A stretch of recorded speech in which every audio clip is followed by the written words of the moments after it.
explain to you that the third Thursday lunch is being recorded and it will air on WFMP Solutions to Violence Radio. There will be a Q&A session after the Allan Brownfield presentation. We invite you to ask questions, but please state your name so that our radio audience knows who is speaking. Solutions to Violence airs on WFMP 106.5 FM on Mondays at 5 p.m., Tuesdays at 8 a.m., and Wednesdays at 6 a.m. You can listen live stream if you visit us at forwardradio.org and click on Listen Live Now. Is a very complicated figure. And what's interesting is that Zionists have promoted the idea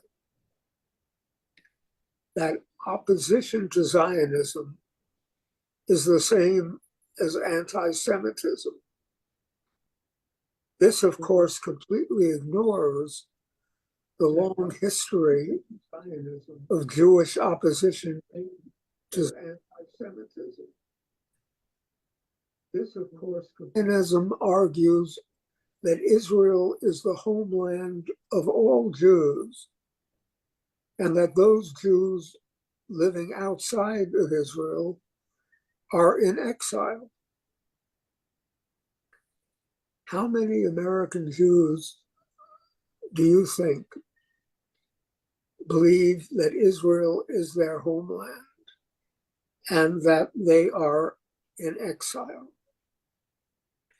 In 1841, when the first Reformed synagogue was opened in Charleston, South Carolina, the rabbi, a man named Gustav Poznansky, said, "This land is our Palestine.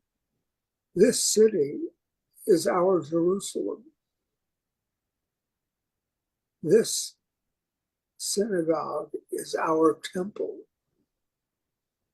So Jews have had religious freedom and been at home in America from the very beginning of the country.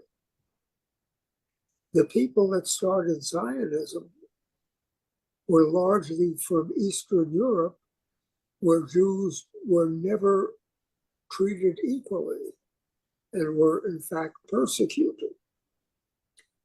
In fact, Theodor Herzl made alliances with various anti-Semites in Europe because he told them that you and I share a goal. You want to get rid of the Jews in your country, and I want all the Jews to live in Palestine. So he made common cause with anti-Semites.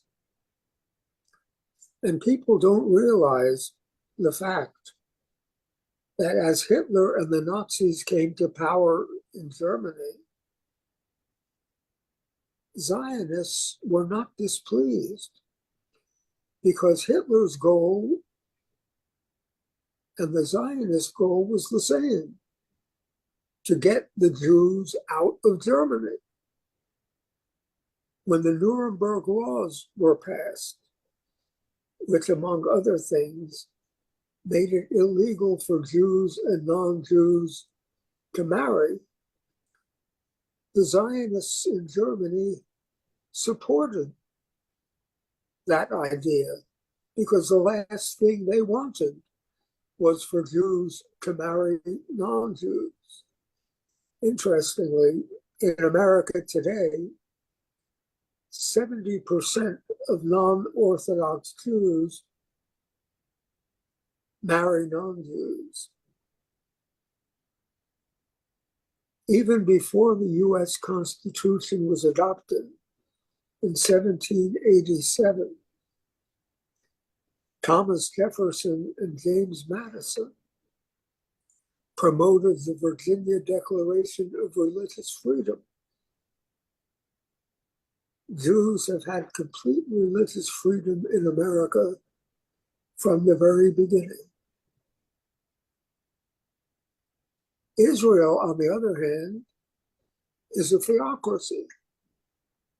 It has an official state religion, which is ultra-Orthodox Judaism. In Israel, a Reform rabbi has no right to perform a wedding, conduct a funeral, and their conversions are not recognized by the state. So in America, Jews have been the strongest promoters of complete separation of church and state. Yet the same people that promote separation of church and state in America support a theocracy in Israel where the majority of American rabbis have no religious rights. It's an extraordinary double standard. But the way that Zionism has worked to silence criticism of Israel is by labeling all criticism as anti-Semitism. This is what the leader of the Anti-Defamation League said. He said anti-Zionism is anti-Semitism. This ignores the long history of Jewish opposition to Zionism. I would just like to read you a statement that explains that opposition. In November 1885, Reform rabbis meeting in Pittsburgh wrote an 8-point platform that one participant called the most succinct expression of the theology of the Reform movement that has ever been published. The platform emphasized that Reform Judaism denied nationalism of any variety, and the overwhelming bulk of the Jews of the era of universal culture rejected nationalism.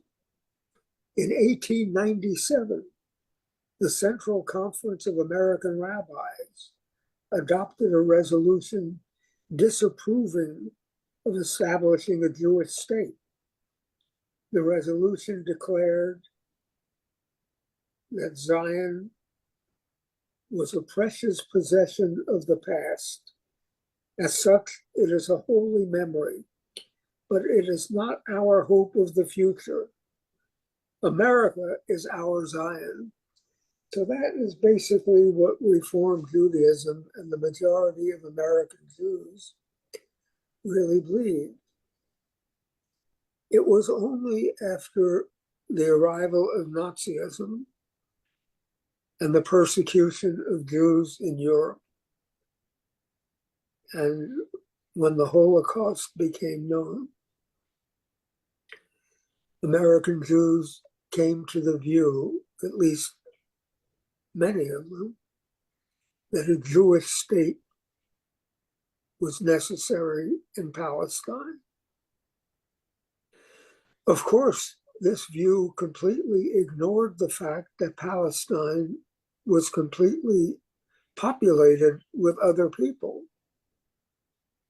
The Zionists, of course, embarked on a campaign of terrorism to remove as many Palestinians as possible. Exactly the same kind of campaign which is now underway in the West Bank and Gaza, which Israel, in my view, hopes to annex and remove all Palestinians from the area. So Zionism would not have gained any traction among the Jewish communities in Western countries, except for the Holocaust, when there was a feeling that there was a need for a place for the survivors of the Holocaust to emigrate and to live. The first president, well, I should explain, the American Council for Judaism was started in 1942. It was started at a time when Reform Judaism was beginning to move in the direction of embracing Zionism. The council maintained the older Reform Jewish idea of prophetic universal Judaism. Their view was that the role of Jews is not to be isolated in the Middle East, but to live everywhere in the world, spreading the moral and ethical messages of the Jewish tradition. The first president of the American Council for Judaism was Lessing J. Rosenwald. His father was Julius Rosenwald. Julius Rosenwald was a philanthropist and the founder of Sears Roebuck. After the Civil War, Julius Rosenwald worked with Booker T. Washington to build schools for Black children all over the South. In 1948, just before the establishment of Israel, Lessing Rosenwald met with President Harry Truman in the White House. He told President Truman that the American Council for Judaism opposed the creation of a Jewish state, although it did support the right of Jews to emigrate to Palestine. And President Truman told Lessing Rosenwald that he fully agreed with him. President Truman said, "I am a Southern Baptist. I believe in complete religious freedom and separation of church and state. I do not believe it's a wise idea to establish a Jewish state in Palestine."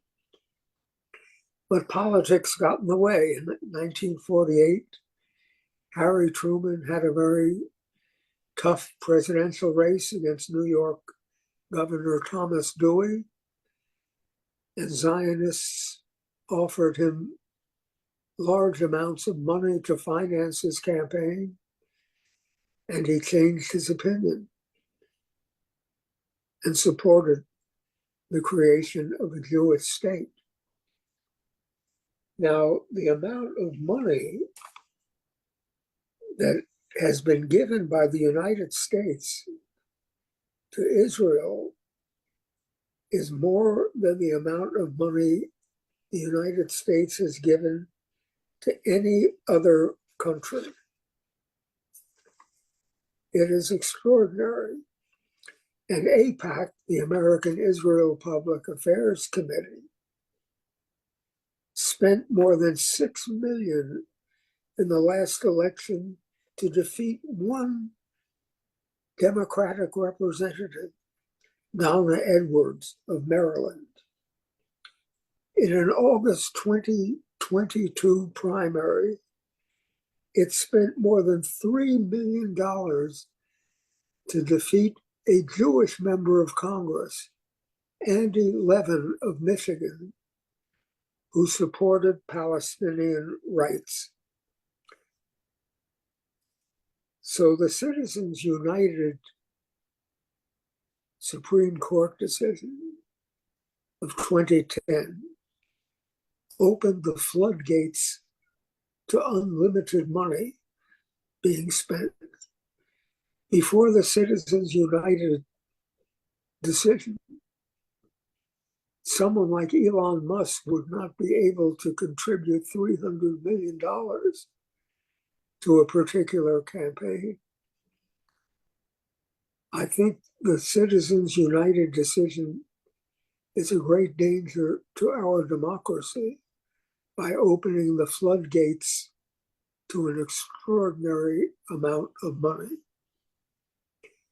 I have long advocated that AIPAC register as an agent of the State of Israel. If AIPAC registered as an agent of the State of Israel, it would not be able to contribute any money to American political campaigns. The American Council for Judaism led an effort to have AIPAC register as a foreign agent with the assistance of Senator J. William Fulbright of Arkansas when he was chairman of the Senate Foreign Relations Committee. But that finally fell through. But in an ideal world, AIPAC would register as a foreign agent and would not be permitted to contribute money in behalf of a foreign state to American political candidates. I've always been troubled with this idea of the chosen people. This goes back to when I was a college student. I took a course in the Bible as Literature. This was at the College of William and Mary in Virginia. And my professor, I still remember his name, Cecil McCulley. He said, if the Jews are the chosen people, what are they chosen for? Are they chosen for special privileges? Or are they chosen for special responsibilities? The idea that they were chosen to all gather together in some small place in the Middle East and dispossess the existing population doesn't really make much sense. The prophets moved away from Jewish nationalism. One of the prophets, I believe it was Hosea, said, "Are you not like the Ethiopians to me?" Jews created the idea that God created all people of every race, ethnic group, religion. God created everyone in his image. Why then would God choose a particular group for special privileges? In the Bible, we see the Jews are brought into Canaan, and God tells them to kill every man, woman, and child in Canaan. Didn't God also create the people of Canaan? But Reform Judaism and the prophets moved beyond that kind of ethno-nationalism that the Old Testament promotes in its early pages. Unfortunately, President Trump's ambassador to Israel, Mike Huckabee, the former governor of Arkansas, is a Christian Zionist who says the Bible doesn't mention the Palestinians. The Bible says God has given all this land to the Jews, and they should annex the West Bank and annex Gaza. I'm afraid that may be the policy of the Trump administration. But the idea of silencing criticism of Israel by calling it anti-Semitism is a particularly dangerous idea. Jimmy Carter was a victim of this.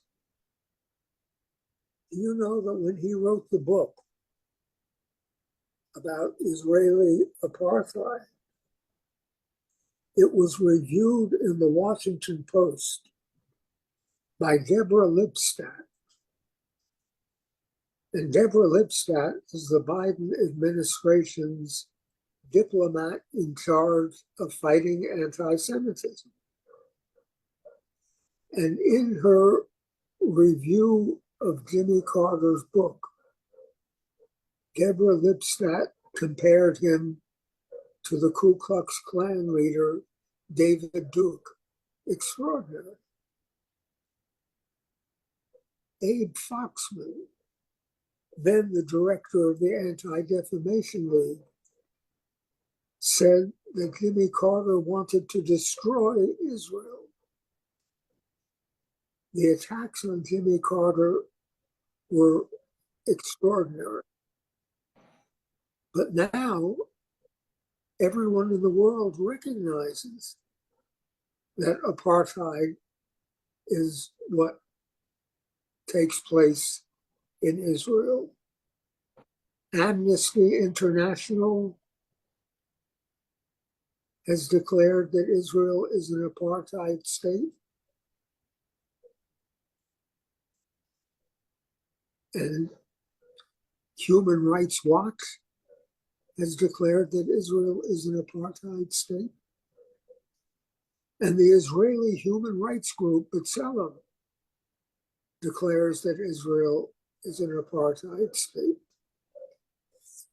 Now, I know a little about apartheid because during the years of apartheid, I was a frequent visitor to South Africa. But in South Africa,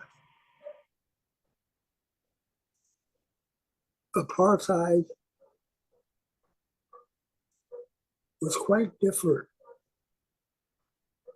because South Africa, and this is a point that Noam Chomsky has made. He said apartheid in Israel is far worse than apartheid in South Africa, because in Israel, the goal of the Israeli government is to get rid of the Palestinians, not to treat them nicely and decently, but to treat them badly so they will leave.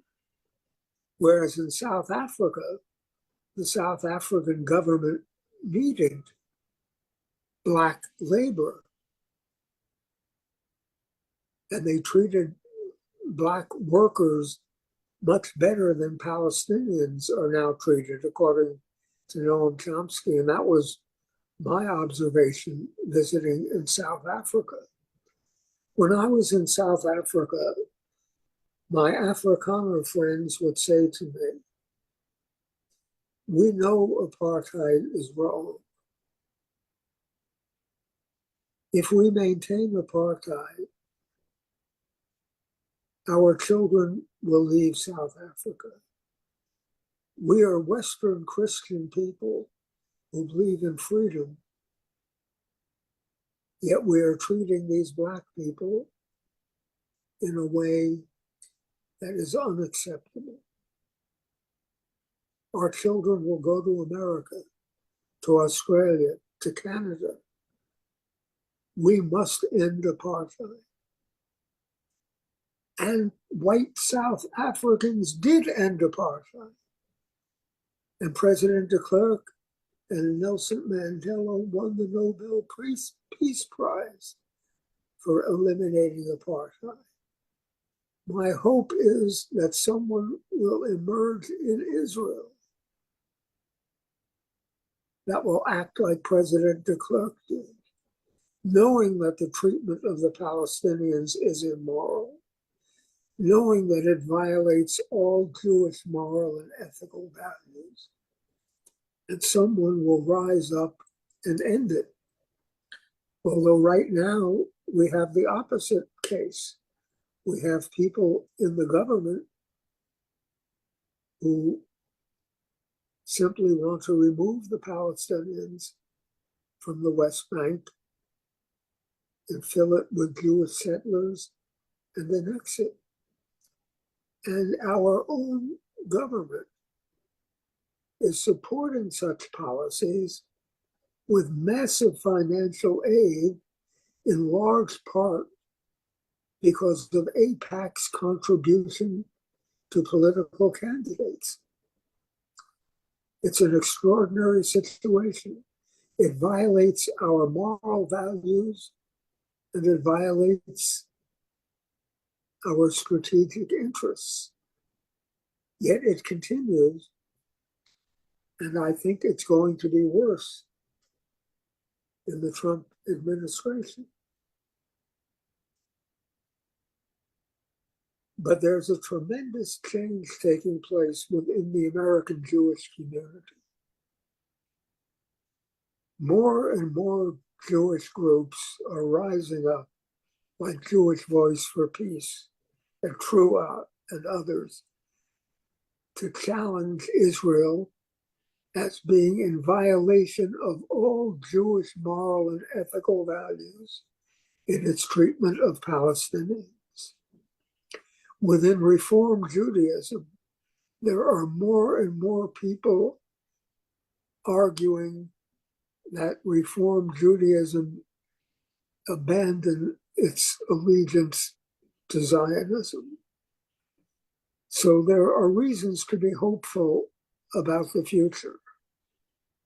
The American Council for Judaism has kept alive the idea of Judaism as a religion of universal values, not a nationality or ethnic group, for more than 80 years now.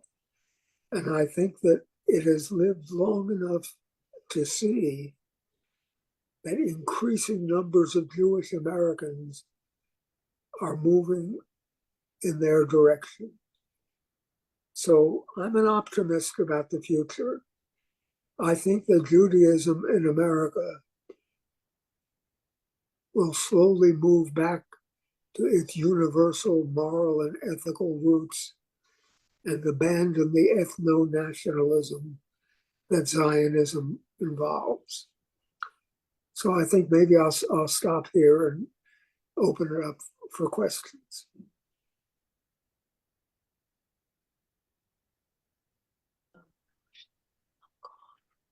If the person who wants to ask a question if you will raise your hand and then ask your question of Allan Brownfield, we'll go on from here.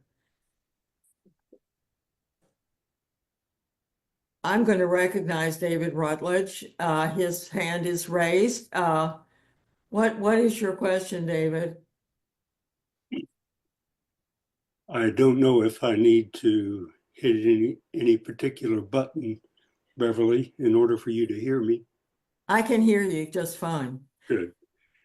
I want to thank Mr. Brownfield for a wonderful talk. You taught me a number of things that I needed to hear, and his point of view resonates with mine. One question, it seemed to me that you talked of Israel as a homogeneous entity, except for your one brief mention of B'Tselem. But isn't Israel now ruled by a highly partisan conservative minority? And aren't there groups in Israel that are actively trying to break the hold of the hyper-conservatives in Israel? Is there any hope there? Well, when Prime Minister Netanyahu tried to alter the Constitution and limit the role of the Supreme Court, tens of thousands of Israelis were out in the street protesting. So there are significant numbers of Israelis that do believe in liberal democracy and freedom, but they are not the majority. The majority at this point seems to be those who would like to expel the Palestinians from the West Bank and annex it, and annex Gaza as well. It's hard to see where this will end. And I know for a fact that large numbers of moderate Israelis are leaving the country. I mean, they're just completely alienated from this. And of course, it's particularly shocking that those who suffer persecution would then be persecuting others. It's a sad story. But as I was saying, my hope is that someone like President de Klerk in South Africa will arise in Israel and say, this is wrong. This is not who we are. These are not our values. And it would be helpful if more Jewish Americans would rise up and say the same thing. You know, what first got me involved in this was when I was having a bar mitzvah. And I said to my father, said, we're Americans. Why is there an Israeli flag here in the synagogue? And I never got a good answer. But when I was in high school, I started to see, and these are the days, of course, long before the internet, I tried to find out if there was a different Jewish point of view to be had.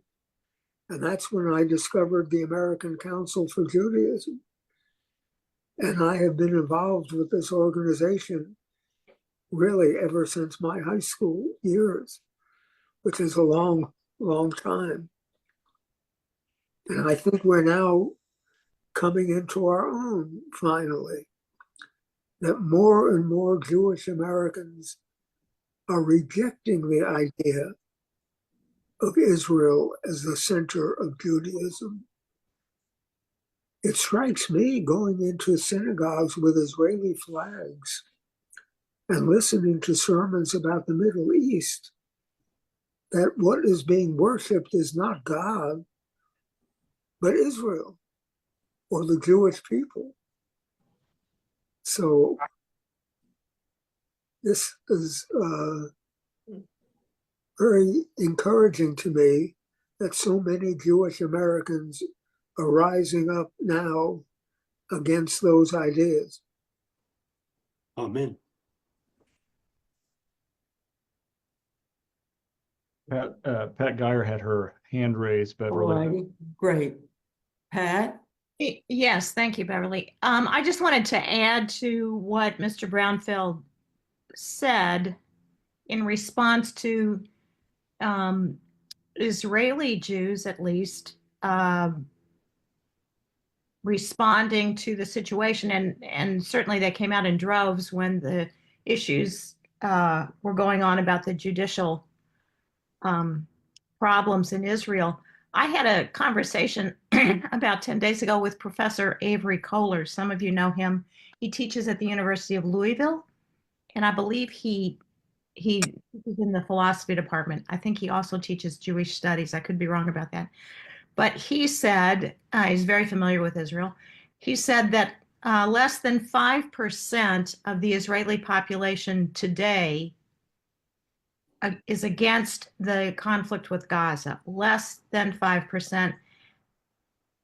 A statistic also borne out by Gideon Levy, who is a Israeli journalist, writes for Haaretz. There isn't anyone that I have heard, and I've heard quite a number of people quite familiar with Israel today, that thinks there's any strength right now with the Israeli left or people. There are some, but by and large, people are very much supportive of this conflict in Gaza.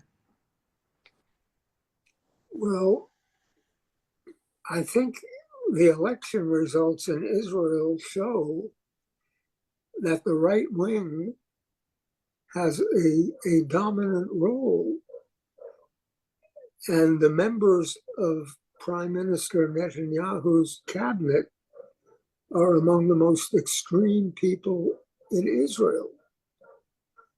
In fact, Mr. Ben-Gvir was a follower of Rabbi Meir Kahane, who was expelled from the Israeli parliament for racism. That wouldn't happen today. Meir Kahane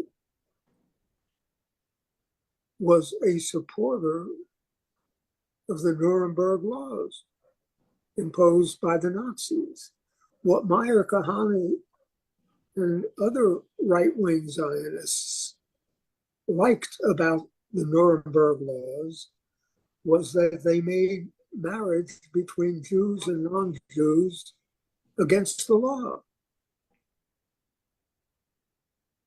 The Zionists also did not want Jews to marry non-Jews, so they welcomed the Nuremberg laws. Meir Kahane introduced Nuremberg-type legislation in the Israeli parliament, but it was rejected.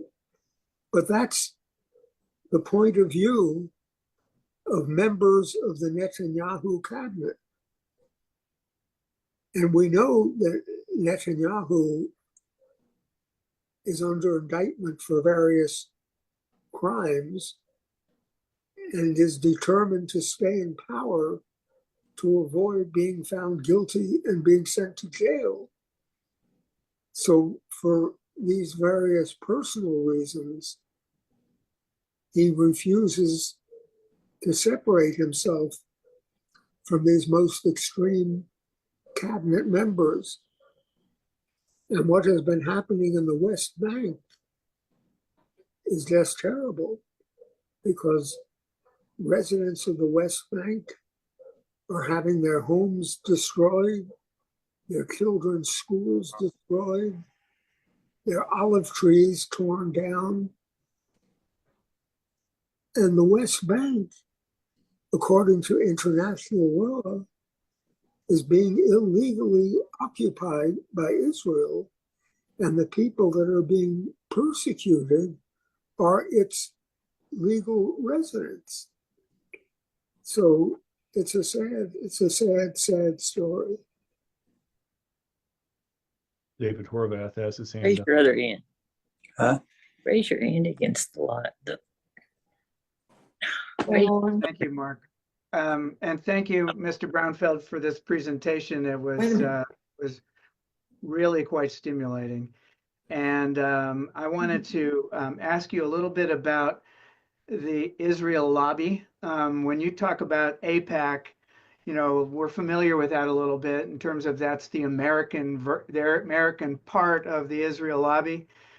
For the longest time, I thought that was the Israel lobby, and then I came to learn a little bit more about it. Could you talk about the Israel lobby in the broader sense beyond AIPAC, and how it is not just in the US, but in Europe, and especially in England? Well, the whole Jewish organizational structure in America is part of what we could call the Israel lobby. The American Jewish Committee, the Anti-Defamation League, Yeshiva University. In fact, the rabbi who heads Yeshiva University will be speaking at the Trump inauguration. And evidently 70% of the students at his university are fully supportive of Donald Trump.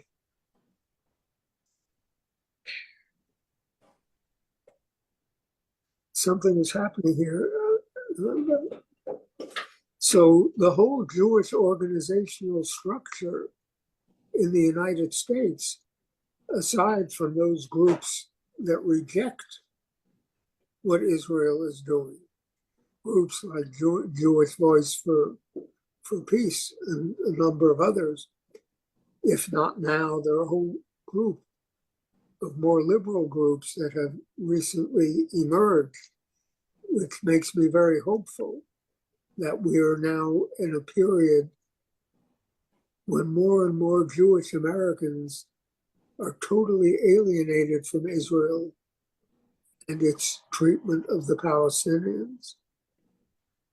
Now, I'm not completely familiar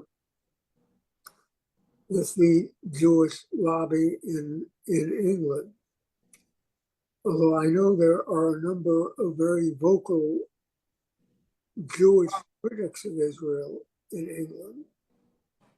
But the Jewish lobby takes this position of Israel right or wrong, which is a terrible position to take about any country.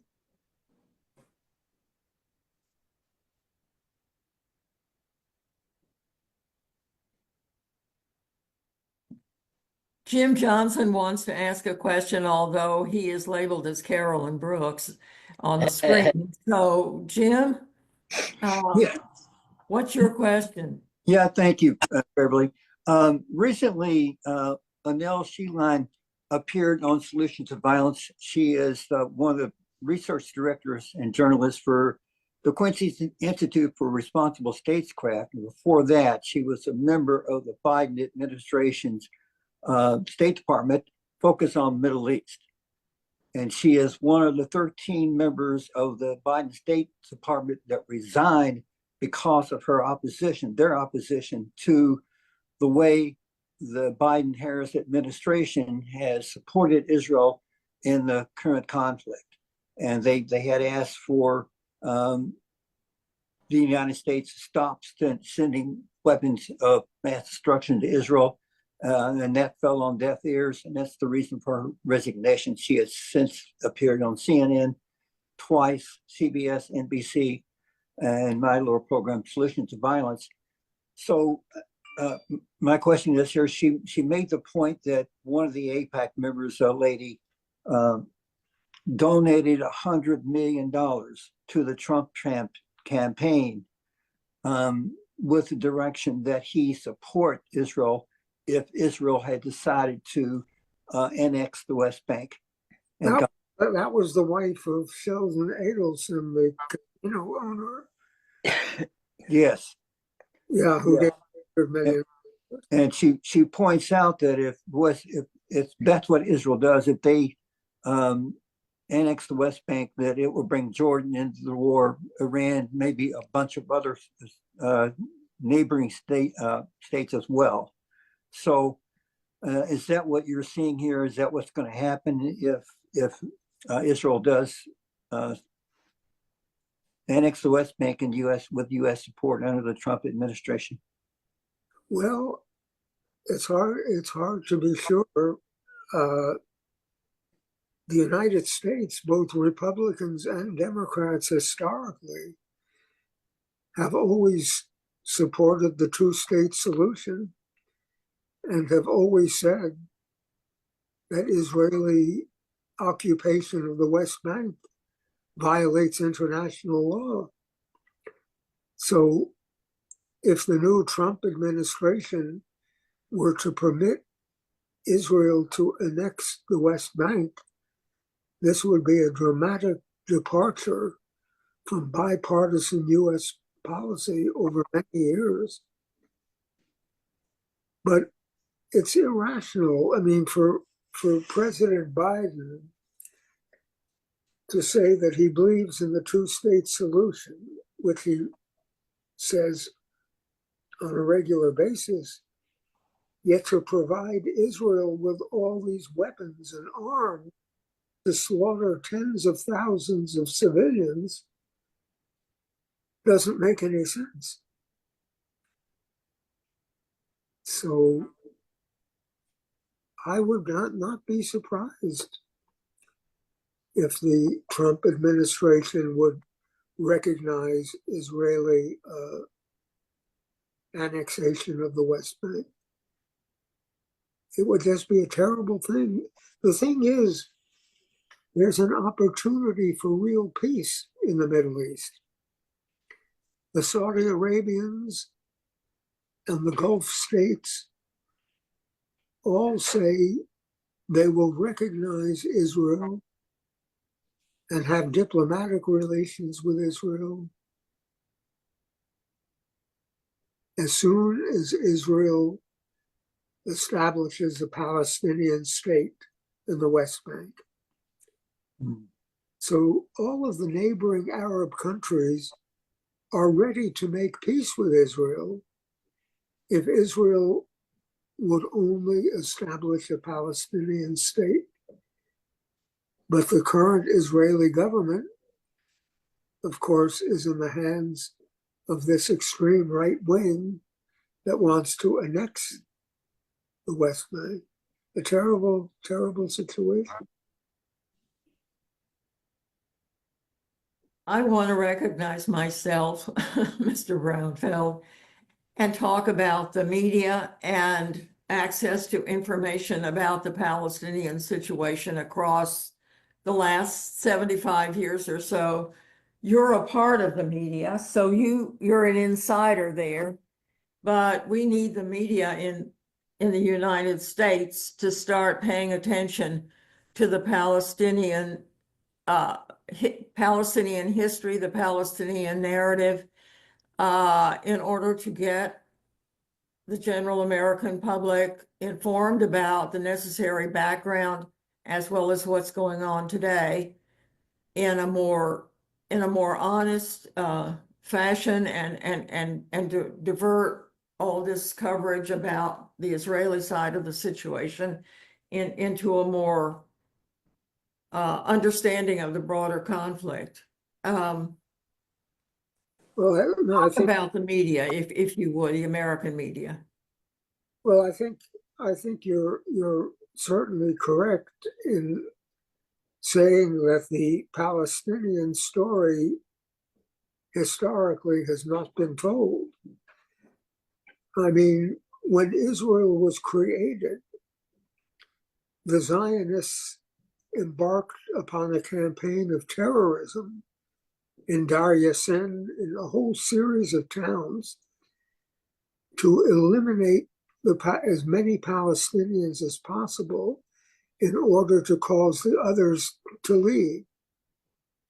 It wasn't exactly genocide. They didn't intend to kill them all. They wanted to kill enough of them to cause the others to run away. And they did. That's why we have 750,000 Palestinian refugees, still many of them in refugee camps. So the American media has never properly covered that story. They have never properly covered the story of Zionist terrorism, how the Zionists blew up the King David Hotel. The Zionists were happy to go after the British who were fighting the Nazis because they wanted to get the British out of Palestine. It was,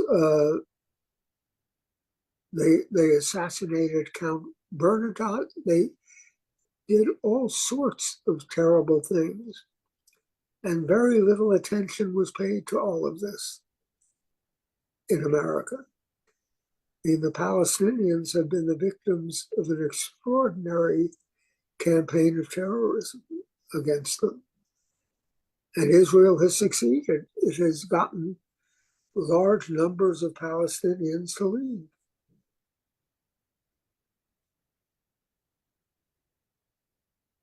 Well, in any case, I think that Americans, citizens, bear a tremendous responsibility for what has happened across the last years to both the Palestinians and the Israelis, as well as this current situation. And I think that the responsibility lies not only with Israel, but with the American public in terms of being aware of the situation and bringing their opinions to bear on their political representatives.